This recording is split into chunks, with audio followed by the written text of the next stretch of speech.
Welcome to Daily Wisdom, Walking the Path with the Buddha, a podcast shared by David Roylance.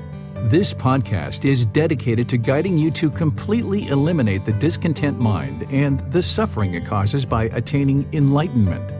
Learn and practice the teachings of Gotama Buddha that will guide you to fully attain a peaceful, calm, serene, and content mind with joy. To support this podcast, visit patreon.com/support Buddha or visit buddhadailywisdom.com, where you will discover a full range of courses, retreats, and online learning resources to assist you on the path to enlightenment. Now, here's our teacher to share more.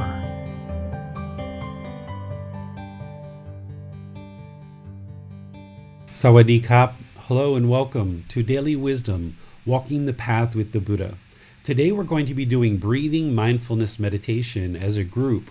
Today is Wednesday, where we come together here on Facebook, YouTube, and Zoom, Twitch, Periscope, on our podcast, and help people to learn and practice meditation. Today we're doing Breathing Mindfulness Meditation. Next week we're going to be starting with our Loving Kindness Meditation and doing that for 4 weeks. And then after that we're going to be learning Buddhist chanting as part of our Wednesday practice session, where we come together to encourage and support and motivate each other through kind of a community of all throughout the world being able to connect in together and have a group session where we're meditating and or chanting together. So I'd like to welcome you wherever you're seeing this or hearing this on our various platforms that we distribute out to, and welcome you to learning and practicing the teachings of Gotama Buddha. In our group learning program on Sundays, we do a talk based on the teachings of Gotama Buddha from the book Developing a Life Practice, The Path That Leads to Nibbana. And we're going to, this Sunday, be talking about the 10 fetters, the 4 stages of enlightenment, and the 7 factors of enlightenment. The 10 fetters are what needs to be eliminated in order to attain enlightenment and move through the 4 stages of enlightenment.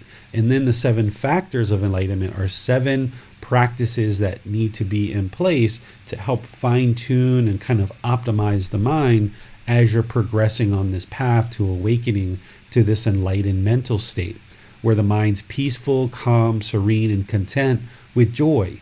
An enlightened mind will no longer experience any discontent feelings like sadness or anger, frustration, irritation, annoyance, guilt, shame, fear, boredom, loneliness, shyness, resentment, jealousy. All of these discontent feelings, the human being is plagued by these discontent feelings, are completely eliminated from the mind as you train it to awaken to this enlightened mental state. And all it requires is for you to take some dedication and some effort to learn and practice the teachings over a consistent long-term period of time. And as you do, and you start learning and implementing these teachings, the mind will gradually improve. There's nothing here in Gotama Buddha's teachings that anyone needs to believe. There's really nothing that you should actually believe in terms of Gotama Buddha's teachings, because belief isn't going to help you to determine what is the truth and acquire wisdom. The mind is awakened through wisdom. So there is no belief, and you shouldn't believe anything that I ever say, anything that I ever teach, anything that you ever read about Gotama Buddha's teachings, but instead you should learn the teachings, reflect on those, and then practice them so that you can see the truth for yourself.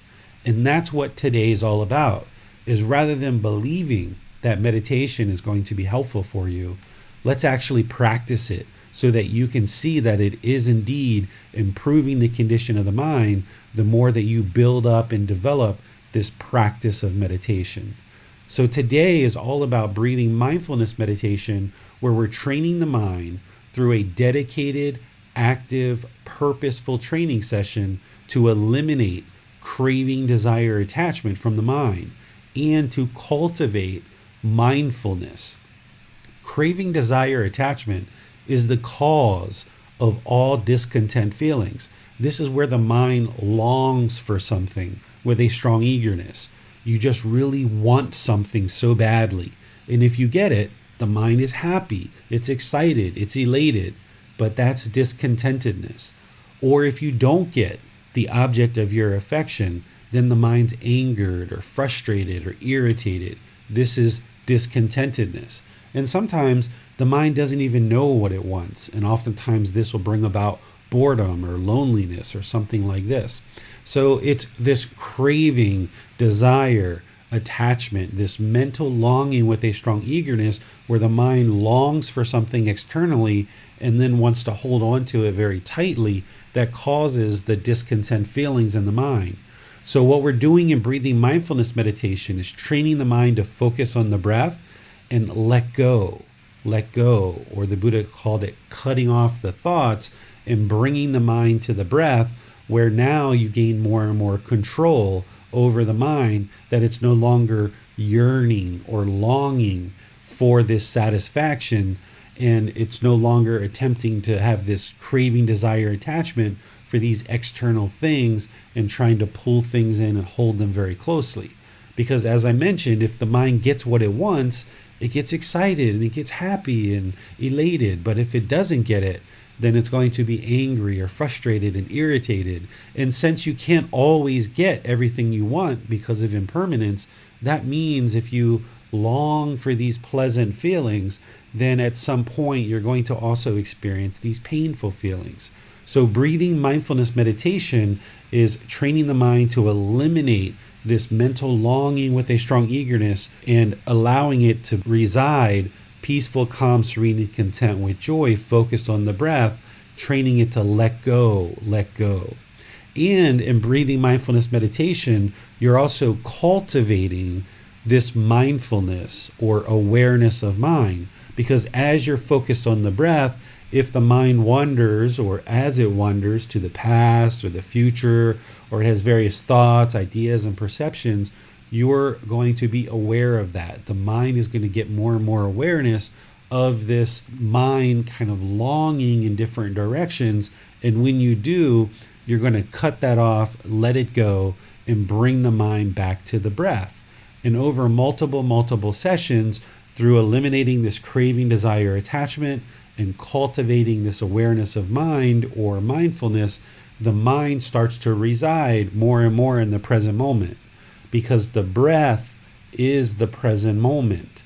And what you need to do is train the mind through this practice of breathing mindfulness meditation to see all of these external things as impermanent.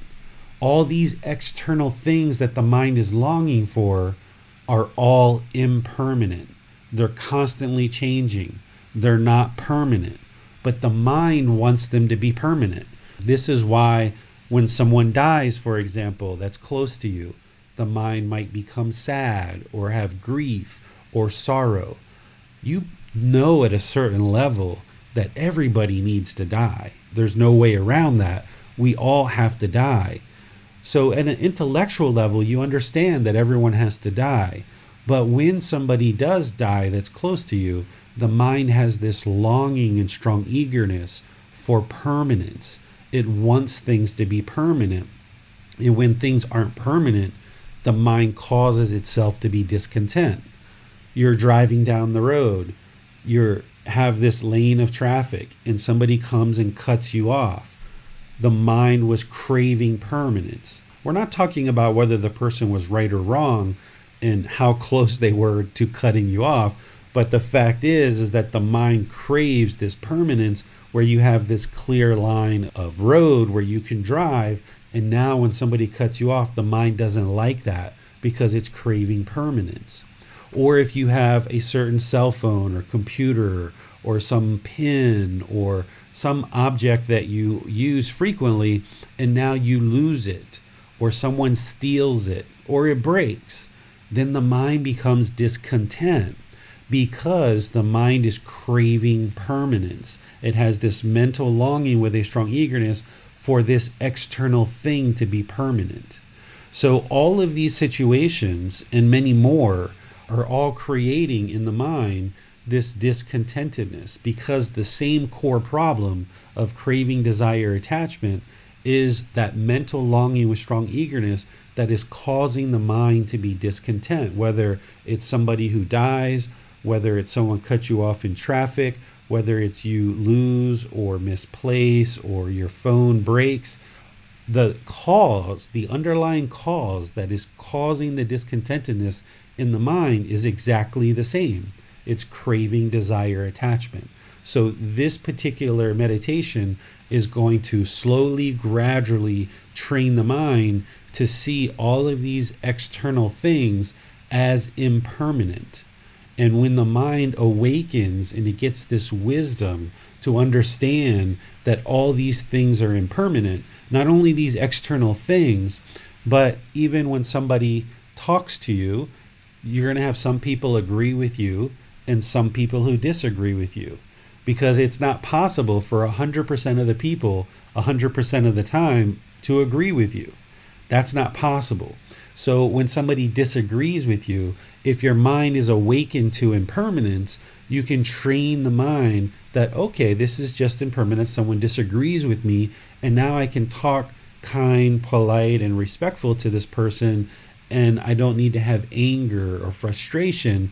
And gradually you train the mind to let go and stop craving this permanence. That's the underlying core problem that Gotama Buddha discovered. But it's only this meditation that is going to help you to eliminate that, along with practicing generosity, which we're going to get into later in our program, because there's kind of two core antidotes that the Buddha gave us as a way of eliminating and eradicating this core central problem of craving, desire, attachment. And in order to observe these feelings arise and cut them off, we need to develop awareness of mind in meditation. That's mindfulness. So that then in daily life, as things are happening and we see this discontentedness arising in the mind, with awareness of mind, you can cut that off and let it go. But you will only be able to do that if you've trained in meditation more and more and more. It'll become easier for you to let go in daily life so that the mind's not holding on and causing itself to be discontent.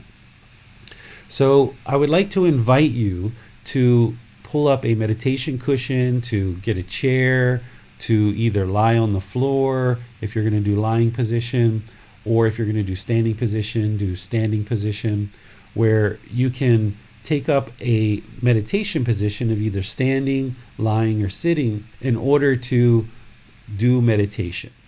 So from the seated position is where we normally teach you starting out, is you would like to have the lower body nice and comfortable, but not luxurious. So put the lower body either on the floor or in a chair. If you're on the floor, you probably would like to put some cushions under your rear so that you lessen the angle at your hips and your knees and your ankles, and you allow the circulation to flow in your legs. Because if you're feeling pain in any part of the body, it's going to be hard to train the mind, because the mind is going to be experiencing pain. So you would like to have the lower body stable and comfortable, but not luxurious. So if you're sitting on the floor, you probably need some cushions to kind of lessen that angle at the hips, knees, and ankle.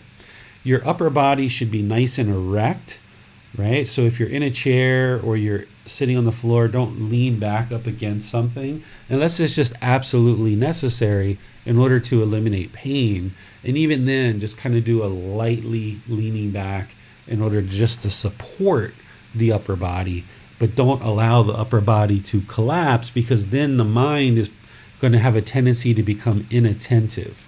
You would like to maintain this attentiveness of the mind by keeping the upper body erect through the spine. The hands and the arms, the Buddha put his right hand over his left with his thumbs together, and then this all goes into the lap. But if that doesn't work for you, again, it's not about permanence, because we know impermanence. So if that doesn't work for you or it doesn't feel comfortable, there's other options like placing your palms on your thighs or your knees, putting your arms on the armrest, maybe putting your palms up, whatever is comfortable for you.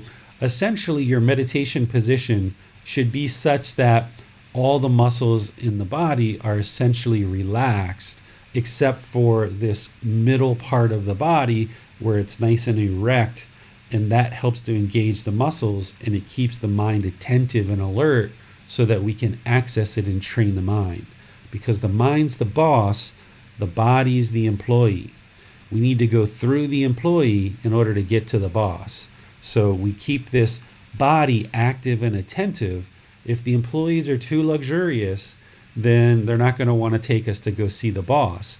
So we would like to keep the employee comfortable, but not luxurious. So we keep this body comfortable, not in pain. And if any time during meditation you experience any pain, just move or shift your body in order to get comfortable during the meditation. From this meditation position, with the lower body comfortable, the upper body erect, and the hands and arms comfortable, just close the eyes and start breathing in through the nose and out through the nose. I'm going to provide you some guidance here before I do chanting, and then we'll do some more guidance at the end of chanting as well before we go into our meditation. So just start breathing in through the nose and out through the nose with your eyes closed. Breathing in and out. Your breath doesn't need to be synced up to the guidance that I'm giving you. I'm just helping you to remember to breathe in through the nose and out through the nose. Just start creating a nice, consistent breath where you're not controlling the breath, you're not forcing the breath, you're just allowing it to happen naturally. Breathing in and out. What you're going to want to do is focus the mind on the breath,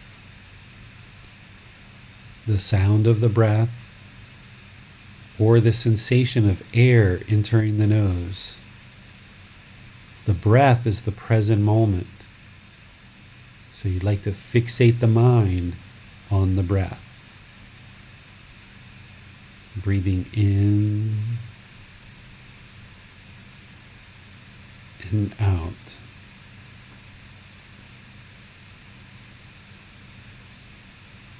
Breathing in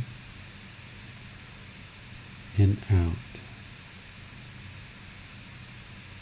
You just stay here for a moment while I'll do some chanting. And those of you guys that know this chanting, you're welcome to chant along together. And then I'll be back with some more guidance.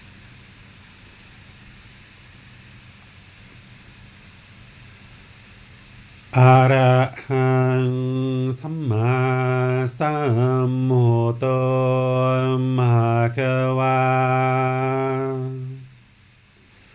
Bhutang Bhagavanang Apivateyami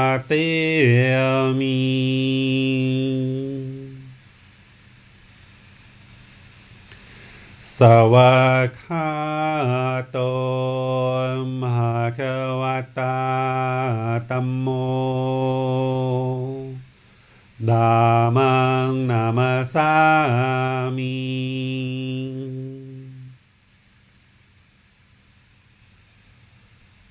Supatipano Bhagavato Sāvaka Saṅkho Saṅghang Namami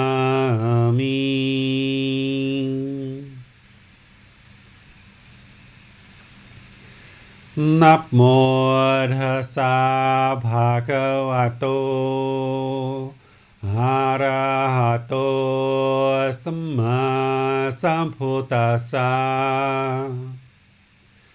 Namo Tassa Bhagavato Arahato Samma Sambuddhassa นะโมตัสสะภะคะวะโตอะระหะโตสัมมาสัมพุทธัสสะอิติปิโสภะคะวะอะระหังสัมมาสัมพุทโธวิจาจารณังสัมพุโนสกขาโตโรกาวิตุอนุเตโรภูริสาดามาสติสัตตาตาวามานุสนังพุทโธภะคะวะติ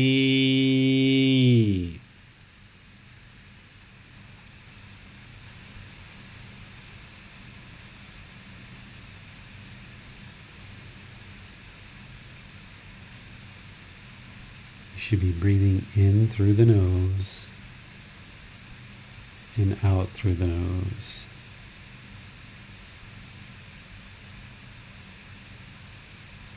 Breathing in and out.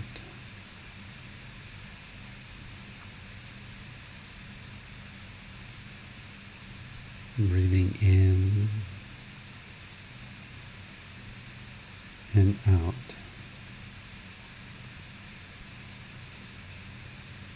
As you notice that the mind has wandered to the past or to the future, just cut that off and let it go. You haven't done anything wrong. No need to feel guilty or shameful. You haven't failed at meditation. It's just the unenlightened mind doing what it does. It's longing for the past or longing for the future. So cut that off, let it go, and bring the mind back to the breath, the present moment. Breathing in and out.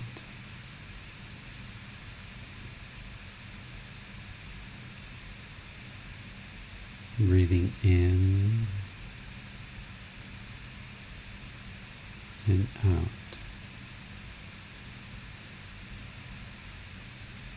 As there's various thoughts, ideas, or perceptions that come into the mind, you don't need to label them, you don't need to judge them, you don't need to figure out where they're coming from. No need to feel guilty or shameful. You haven't done anything wrong. It's just the unenlightened mind having craving, longing with a strong eagerness. It doesn't want to stay in the present moment. So you just cut off those thoughts, let them go, and bring the mind back to the breath, the present moment. Breathing in and out.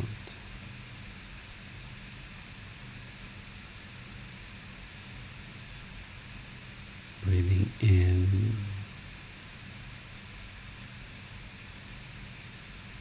and out.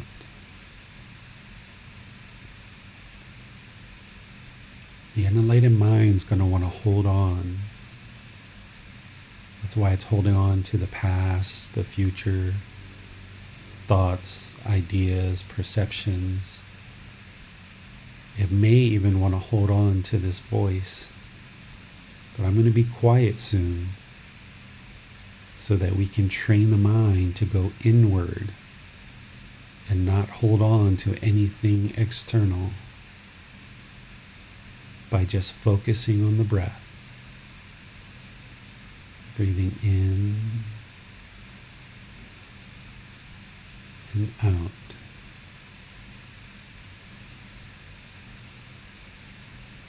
Breathing in and out. All this external stuff is all impermanent. The thoughts are impermanent. The sensations in the body are impermanent. The feelings are impermanent. Whatever the condition of the mind, it's impermanent. It can be improved through training the mind to focus on the breath. Breathing in and out.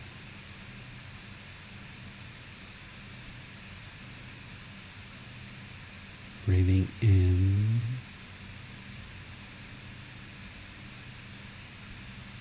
and out.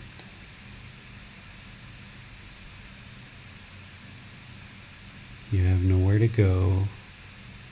There's nothing to do. No one needs you right now. Just focus on the breath. Breathing in and out.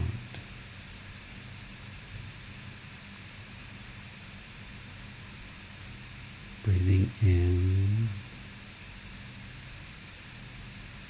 and out.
อะระหังสัมมาสัมพุทโธภะคะวา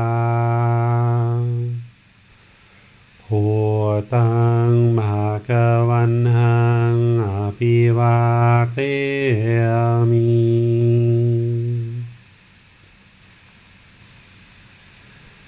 สวากขาโตภะคะวะตาธัมโมธัมมังนามัสสามิ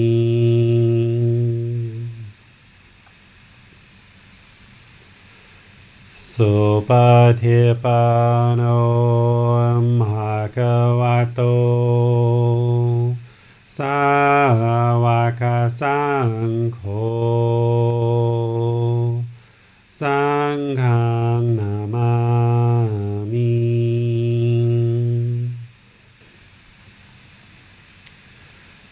นะโมตัสสะภะคะวะโตอะระหะโตสัมมาสัมพุทธัสสะ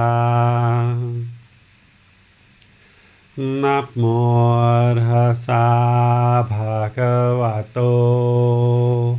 อะระหะโตสัมมาสัมพุทธัสสะนะโมตัสสะภะคะวะโต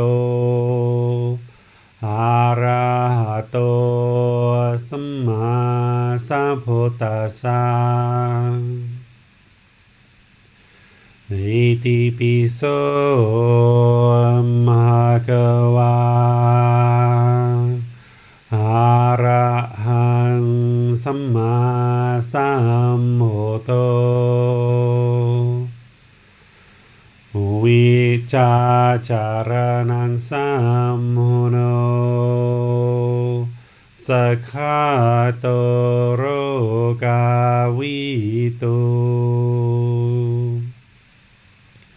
อนุเตโรภูริสานามาสติสัตตาตาวามานุสนังพุทโธภะคะวาติ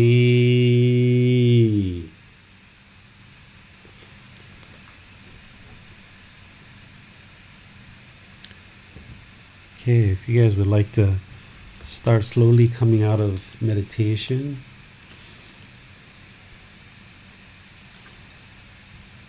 what we did today is breathing mindfulness meditation.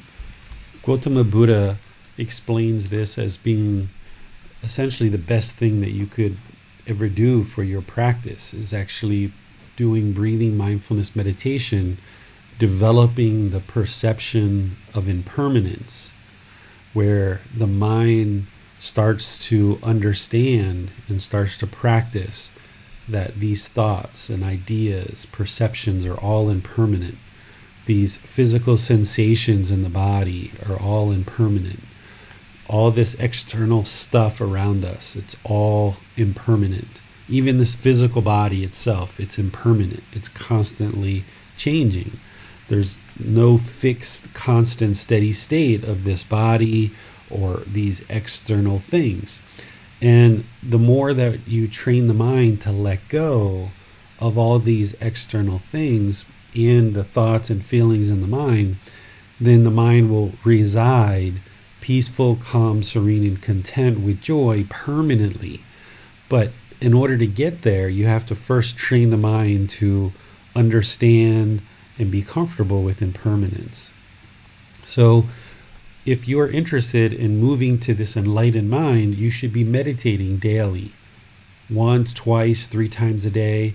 I recommend 2 to 3 times a day, morning and evening, or morning, evening with a midday as well. That could be your 3rd meditation, where you're consistently training the mind to let go, let go, let go. Cut off these thoughts, let them go.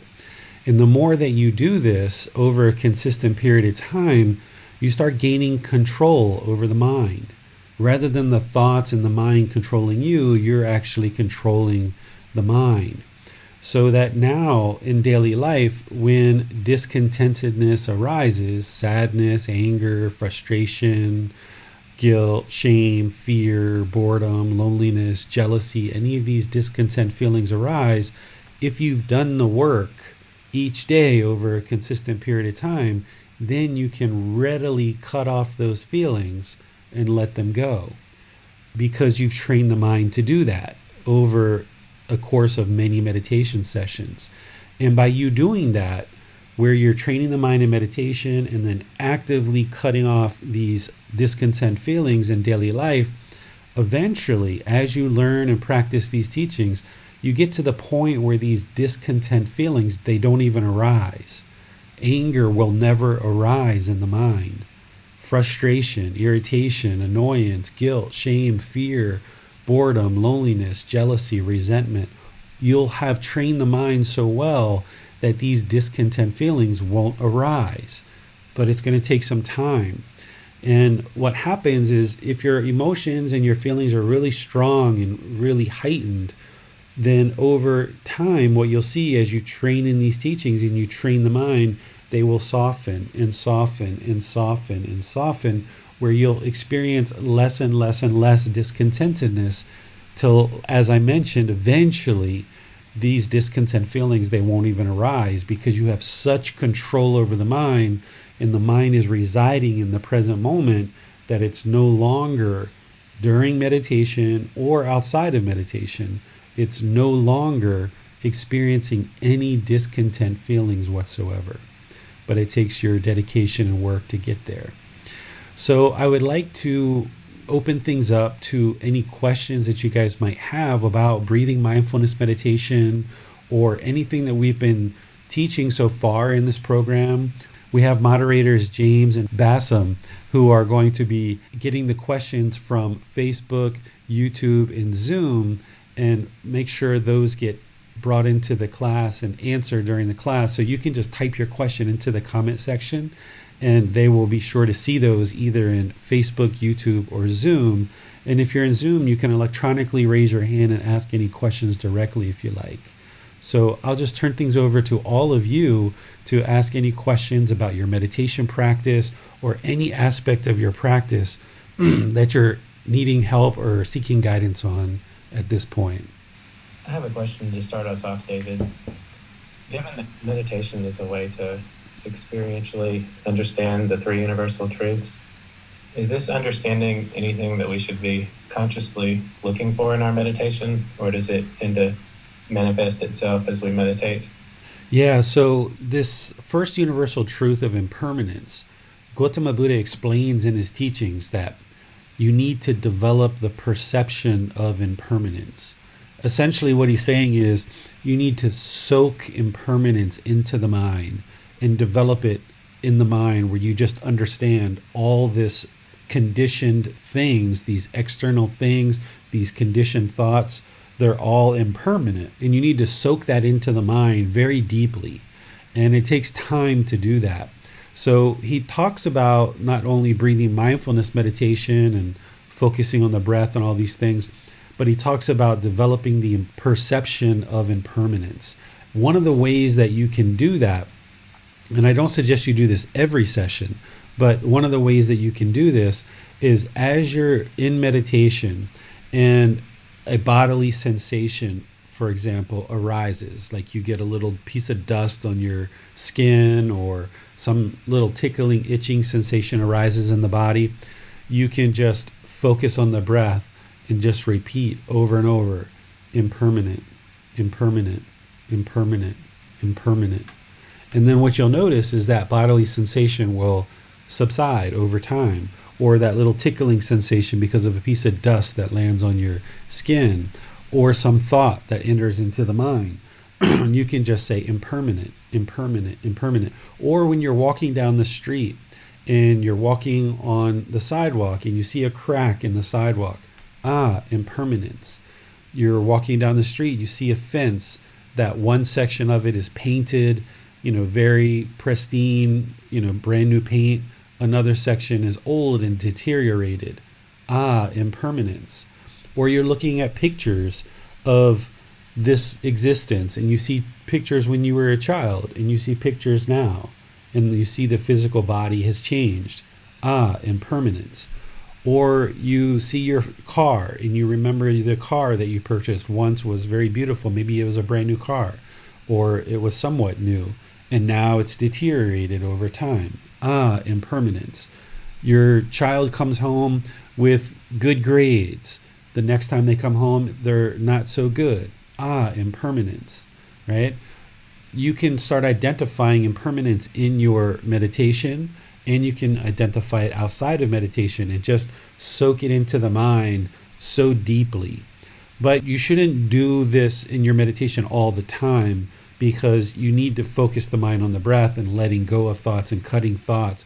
But if for a week or 2 or 3, it helps you to develop that perception of impermanence, to just repeat impermanence every time a thought arises or a bodily sensation happens, you can do that. And that will help you to identify impermanence in the physical body, in the thoughts, and in the environment around you, so that you can see that it's truth. That's why we call it a universal truth. But you need to see it as truth, and you need to see the wisdom yourself. You need to independently verify the teachings of impermanence.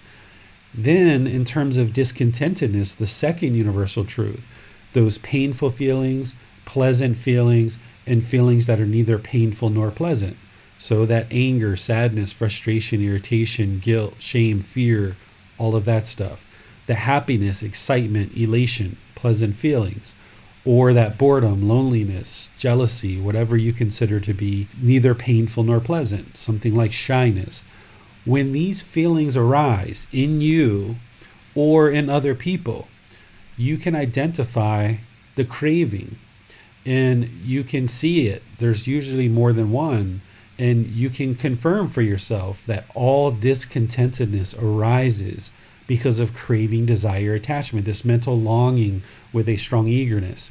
You can even do this with other beings like dogs, right? If you're walking down the street and everything's really quiet, and then all of a sudden a dog starts barking, well, that's impermanence, right? Because first it was quiet, now the dog's barking. Well, why is the dog barking? Because their mind is discontent, right? Rah, rah, rah, rah, rah, rah, rah, rah. They're angry, right? Or they're frustrated, they're irritated. Rah, rah, rah, rah, rah, rah, rah. They're discontent. Why? Because their mind's craving permanence. They didn't want anybody walking in front of their yard. They didn't want anybody around their house. Their mind is craving this permanence where only them and their owners, for example, are in that particular area. So their mind becomes discontent and rah, rah, rah, rah, rah, rah. So you can see it in dogs, you can see it in human beings, you can see it in your own mind, where you can see, discontentedness, the mind's craving permanence. And even when you get happy or excited or elated, if that's feelings that you're having still, when that happens, you can identify why it happened through something that you were craving or you were desiring, you were attached to, some mental longing and a strong eagerness that you had. There's that happiness, there's that excitement, there's that elation, because you got what you wanted. And then in this situation, you didn't get what you wanted, and now the mind is sad or angered or frustrated. Or you experience this boredom or loneliness because maybe your mind is craving to be around people, and now when people aren't around, you're feeling lonely. So you can identify this discontentedness and see the truth of the Four Noble Truths yourself independently.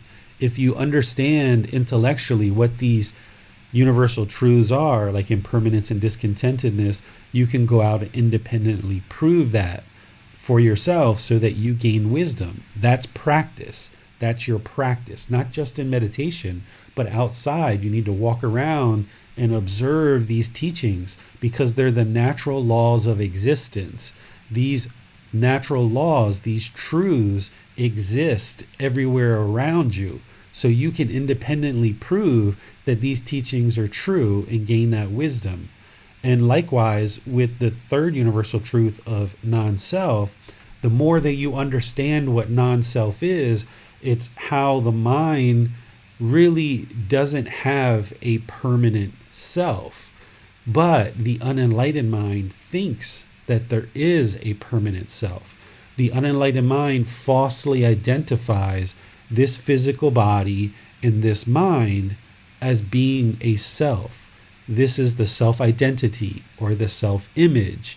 And the unenlightened mind falsely identifies this body and mind as being the self. And as long as it does that, it's going to protect it, it's going to defend it, it's going to become discontent if somebody does something around you that infringes on the self-identity or the self-image. And you're not going to be able to just relax and be peaceful, because you're always going to have this fear or this interest, this desire, this wanting to protect the self from any kind of infringement from people around you. And you can see that there is no permanent self by reflecting. You can sit in a chair, you can sit at a park, you can think about your life when you were a child, when you were adolescent, when you were early adulthood, and now, and you can see how your image and your identity of who you think you are has been constantly changing. It hasn't remained the same. But yet the mind thinks there's a permanent self. The unenlightened mind thinks there's a permanent self, and this is causing it to be fearful in certain situations. It's causing it to be frustrated and irritated in certain situations, because there's this protection of the self-image and the self-identity. So identifying these teachings as being truth is one thing, and then practicing it is the next thing, so that when impermanence comes, you identify it as impermanence rather than doing the opposite, which is craving permanence and allowing the mind to become discontent. So you've got to identify all these things in your natural environment around you, and then practice where when you see impermanence, just know that that's impermanence rather than trying to crave permanence. Or when you see discontentedness, identify the craving, desire, attachments that are causing it. Or when you see that your mind is getting discontent because somebody's commenting on your self-image or your identity, or you feel that is infringed upon, and you see the ego starting to rise because of that, and there's some arrogance that comes in, identify that as, that's the self. I need to let that go, or else I'm just going to be discontent anytime I face one of these situations. So this is how you soak the teachings into the mind gradually over time. So the meditation practice is what we do on a normal daily basis as a way of consistently training the mind. But you also need to go out into the world. You also need to sit and reflect. You also need to observe these teachings in daily life, so that the mind becomes more and more comfortable, more and more accustomed to practicing the teachings, understanding these natural laws of existence, so that the mind no longer becomes discontent and uncomfortable. Because it's very uncomfortable to live in a world that you don't understand, right? That's why the mind becomes discontent, because the unenlightened mind doesn't understand all these natural laws, and it's very uncomfortable. The mind sometimes feels miserable. It sometimes feels very sorrowful, lots of displeasure. It doesn't feel comfortable existing in a world that it doesn't understand. The unenlightened mind thinks it understands, and it thinks that it needs to go around and change everybody. It thinks it needs to change the situation. It thinks it needs to go around and fix all this external stuff. And if it does that, then the mind feels like it's going to be peaceful. But the mind can't fix all this external stuff. All this external things are going to always be changing. And the unenlightened mind, it doesn't know what it doesn't know. This is the ignorance or the unknowing of true reality. So the unenlightened mind finds it oftentimes very uncomfortable to exist in the world, because it doesn't understand these natural laws. So the only way to get the mind to understand these natural laws is to soak it in by going around and observing it in the world more and more and more and more and more, and even you do that over the course of a week or two, that's not going to eliminate the discontentedness. You've got to consistently chip away at this and constantly observe these universal truths, the Four Noble Truths. You need to constantly be learning and practicing the Eightfold Path. But eventually, as the mind comes into this, these teachings soak in more and more, it becomes first nature, where you're just able to operate through these natural laws without even thinking about it. So it seems it's quite important that in cultivating our right view that we're understanding through our meditations, outside of our meditation, and also practicing the teachings. It seems to just be a constant life practice, essentially. Yeah, that's why I call this book a life practice, because moment by moment by moment by moment, you just got to be practicing the teachings all the time. And at the beginning, it's a bit of a challenge, right? Because you're ramping up. You don't understand what you don't understand. So for the first several months, maybe the first year or two, it's a lot of work, a lot of effort.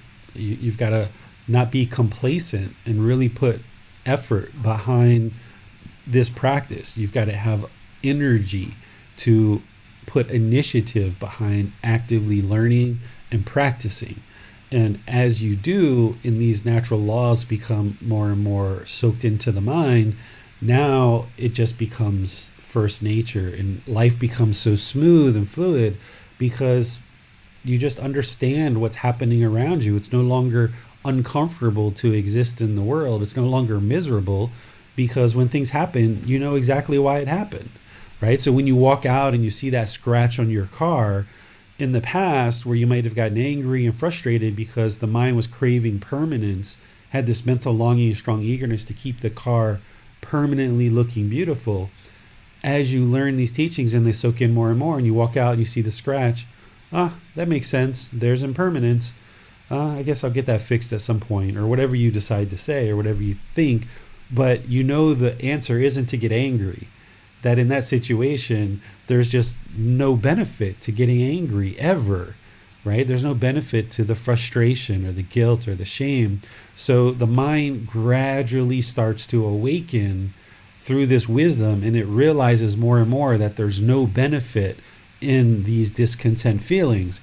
And when they arise, the mind gets better and better at cutting them off and letting them go because of this training of breathing mindfulness meditation. And as you do, and the mind becomes more and more wise, eventually these feelings never arise in the mind anymore. You just come out and say, oh, okay, a scratch. All right, I guess I'll deal with that at some point. Right now, I don't have the money, or my insurance hasn't kicked in yet, so I'll deal with that at another time. Or whatever you end up doing, you have free will to make whatever decision you're going to make about a certain situation, but the mind will have wisdom enough to know that there's just no benefit in getting angry or frustrated about this situation. It's not going to change anything. Thank you, David. We have a few questions from Zoom, so let's go to Bassam to ask those. Okay. Well, there's a question here from Sarah. She says, what helps against falling briefly asleep during meditation, especially during evening meditation? This is a problem for me. Some of the best ways to deal with sleepiness during meditation is you can change your position. So if you're normally doing seated meditation and you're dozing off, you can stand up, change your position. That will help you to stay alert and awake. You can also do walking meditation, which is a challenge for me to teach in this live setting. But there's walking meditation that you can do that I need to make a video at some point to help share how I do walking meditation. So these are two options that you can do in order to maintain your alertness. But also, just know that part of meditation, oftentimes the mind does become sleepy, and this is an indication that the mind needs rest. And sometimes it's just better to go ahead and get some rest. So I've noticed that when I first started meditating, for the first several months, I used to get very, very sleepy, and I would just go to sleep and get some rest. And then for many years, I haven't gotten sleepy during meditation at all. But in the last week or so, I've noticed my evening meditation has also been a little bit sleepy, where I've kind of been dozing off a little bit. And I'll kind of come back to meditation a few times and make sure I get some good meditation, but then eventually I just go to sleep. And that's what the mind needs, is it needs some rest. But I can do that because I know at other points in my day, I'm meditating and still training the mind.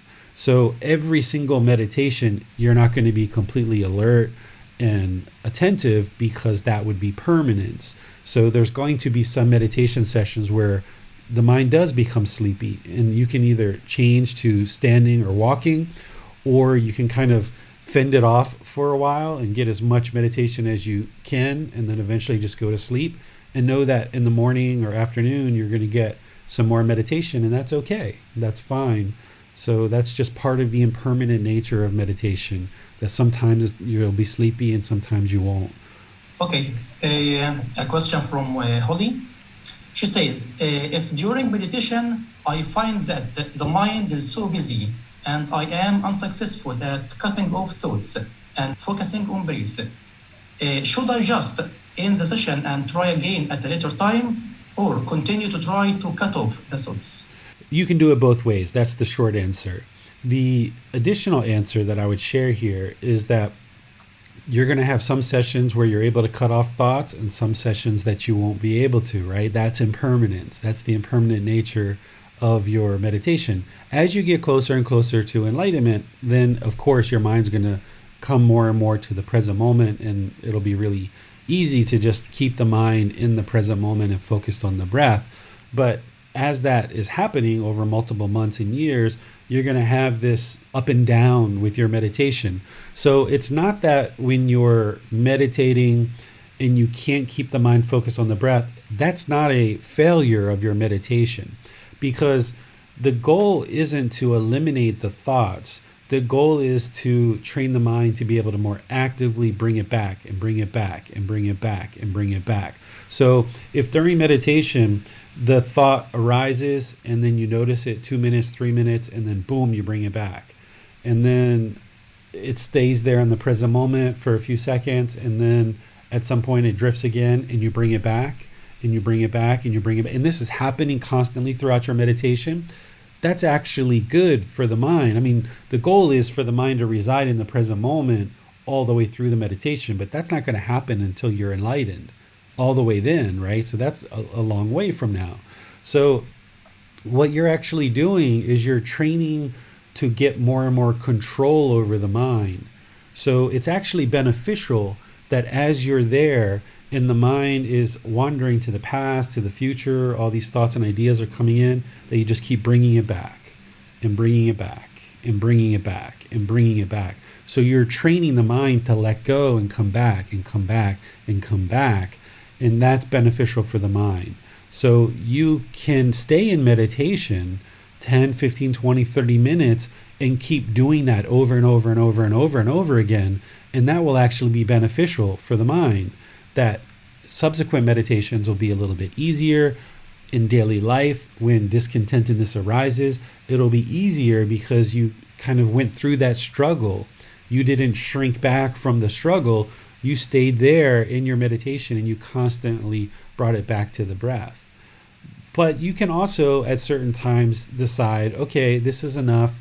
You know, my mind's been pretty active and I feel like I got a really good training session, whether that's 10, 20, 30, 50 minutes, an hour, what have you, that you realize that, okay, wow, I've done this a lot. My mind's kind of overburdened at this point. Let me just stop here and then I'll do meditation again at another point. So you're never going to, while you're making your way to enlightenment, have the same meditation every single session. You might go a week or 2 or 3 where things are really still, really quiet. You're able to focus on the present moment and your meditation in the mind is pretty calm. But then you can have chatter start to come back in. So there's not this like consistent progression to enlightenment like this. It's more like, you know, this really busy up and down. And you have these periods of, okay, there's 3 weeks or 4 weeks or even a couple of days of stillness, but then the mind's going to do this again. And that's just how the mind works. So don't see the busyness in the mind as a failure or being unsuccessful, because you're training the mind in that situation so that you can gain more and more control. So just keep with it, and you can decide whether your mind's overworked or overburdened. Maybe you need to stop and not do meditation for a few hours and then do another session. But that doesn't mean when you come back to the next session that the mind's going to be still, right? It could be still, but it might not be. So it's only by struggling through those times of when the mind isn't still that it's going to make it still.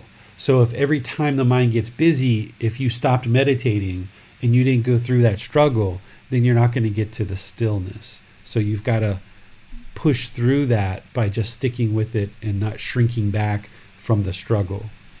Okay, another question from Sarah. She says, when I meditate, sometimes my eyeballs start moving in my closed eyes.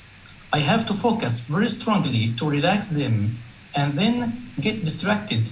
What should I do? Should I ignore it or try to stop it? You can just relax the mind. It's usually the mind that is overactive or busy, and that's going to make the eyes move or the eyelids, or you can have shaking and shuddering in the body. The arms, the feet, the legs can be shaking. Even your upper torso, some people will kind of shake in meditation or spin or things like this. It's from the mind, and it's the mind unraveling, and this is normal. So just stay focused on the breath and stay focused on relaxing the mind. Rather than trying to control the eyes, focus on controlling the mind, and this will bring better control of any kind of physical movements in the body. Okay, there's a question here, teacher. Do you think that the mind is affected by fixed times for repeated meditation? I mean that if meditation is being repeated every day at the same time, does this affect the mind? There's no possible way that you can fix your time of meditation and meditate at the same time every day. It's not possible because of impermanence. So if you said every day at 8 a.m. I'm going to meditate, it's not possible for you to do that. And if you're trying to do that, it means the mind doesn't understand impermanence, that it's trying to fixate on this permanent time and meditating at the same time every day. Your mind in the body, it doesn't know what time it is. You need to do an enormous amount of training over the course of many months and years. So having a fixed time isn't going to change your meditation. Let me give you an example. I often describe meditation as collecting water in a bucket, that the mind is really thirsty, your bucket's empty, and while you're meditating, you're scooping water in this bucket so that you can get water. Now, if you're really thirsty, are you only going to go scoop water at 8 a.m. every morning, and that's the only time you're going to scoop water is at 8 a.m.? And if it's 7:30, that means you can't scoop water. Or if it's 9 a.m., you're not going to scoop water because the water isn't as good at 7:30 as it is at 8 a.m., or it's not as good at 9 a.m. as it is at 8 a.m. Of course, it's the same, right? The body and the mind doesn't care. It just needs this water. Whether you scoop it at 7:30, 8 a.m., or 9 a.m., you need to scoop the water. So don't try to fix your time of meditation because the body and the mind doesn't care. It's thirsty. It needs this meditation. It needs this water. So whenever you can scoop water, scoop water. Whenever you can meditate, meditate. And if you have an anchor point, like for me, I know when I wake up in the morning, I'm going to meditate. But what time I wake up every day is different. And I know that in the evening before I go to bed, I'm going to meditate. But whatever time I go to bed at night, it's always different. And I typically will oftentimes meditate in the middle of the day, sometimes in classes like this or other times, and that's always different. But I have these times that I know that generally I'm going to be meditating in these parts of the day, but the specific time doesn't actually matter. And if you're craving to meditate at exactly the same time every day, then you haven't allowed impermanence to soak into the mind and realize that that is actually impossible, and it doesn't actually benefit the mind at all. It actually makes things worse because the mind's still craving this permanence. Okay, thanks, teacher. No more questions on Zoom for now. Okay. All right, David, it seems like that's all the questions we have for today. Okay, so all of you that are looking to actively train in the Buddhist teachings to develop this life practice, over the last month and the rest of this week, you should be doing breathing mindfulness meditation as part of your daily practice. Once, twice, 3 times a day. Build it up where it's closer to 2 or 3 times a day and is closer and closer to about 30 minutes per session without timing it. No need to time it, but just generally kind of get in that ballpark, more or less, so that you know that 2 or 3 times a day, you're training the mind in breathing mindfulness meditation over the course of each day. And if you skip a session here or there, or you forget, or you're too tired and you say, you know what, I'm not going to meditate today, I'm going to go to sleep, that's fine. But just don't allow the mind to become complacent, where that becomes 2 or 3 or 4 days where you're not meditating, right?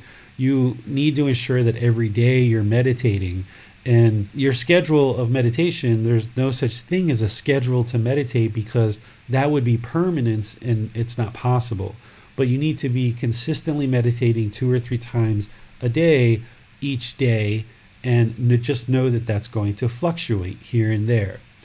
And if you continue to do that for the rest of this week, next Wednesday, we're going to add to breathing mindfulness meditation, we're going to add loving kindness meditation. And you will get more benefit out of your loving kindness meditation if you've really well developed this breathing mindfulness meditation. So we're going to add that in because that takes care of a whole separate problem that the Buddha discovered. Breathing mindfulness meditation takes care of this primary problem that causes discontentedness, which is craving, desire, attachment, these expectations, this wants, this clinging. That's what this meditation is taking care of, and it's cultivating awareness of mind or mindfulness. But when I talk about loving kindness meditation next week, I'm going to explain to you this other problem that Gotama Buddha discovered about the mind that loving kindness meditation takes care of. And now you will just fold this in and incorporate it in to your meditation practice. And we're going to do 4 Wednesday sessions of loving kindness meditation, which we will start out with breathing mindfulness meditation, then we will move into loving kindness meditation, and then we will exit with some more breathing mindfulness meditation. So loving kindness meditation is kind of put right in the middle. So that's why you need this breathing mindfulness meditation as a foundation, as a platform in which to build on. And then towards the very end of March, I'm going to teach the Buddhist chanting for those of you guys that are interested in learning Buddhist chanting and how that can actually be helpful and beneficial to your practice. So that's what our Wednesdays look like over the coming month. This Sunday, we're going to be talking about the 10 fetters, the 4 stages of enlightenment, the 7 factors of enlightenment. This is kind of a preview of chapter 3, which is in the book. We're kind of going right to the heart of chapter 3 and covering these things because there's some students who have been studying online with me for the better part of a year, and they've been progressing in their practice, and they may be getting to a point where they need to start focusing on these 10 fetters in order to start eliminating them. And even for those of you guys that are starting out this program in a new way, and you're kind of new to the program, it's really good for you to be aware of these 10 fetters, because this is what you need to actually eliminate in order to attain enlightenment. You need to eliminate these 10 fetters from the mind, or we also call them taints or pollution. So we're going to be focusing on this on Sunday. So I look forward to seeing you on either Sunday or Wednesday so that we can continue the training. And then the following Sunday, a week and a half from now, that's where we're going to start chapter 1 of the book, Developing a Life Practice. So continue to meditate, continue to learn, continue to not only learn and reflect on the teachings, but practice them in daily life, where you can be polite, kind, friendly, and respectful to all the people and all the beings around you. So until our next class, I'll see you then. Sawadee khap. Thank you for listening to this podcast. To provide support for this podcast, visit patreon.com/support Buddha. To access more teachings, visit buddhadailywisdom.com. There, you will discover a full range of courses, retreats, and online resources to assist you on the path to enlightenment. Remember to establish a daily, consistent meditation practice, along with learning and practicing these teachings. A well-developed meditation practice is the foundation in which to train the mind to attain enlightenment.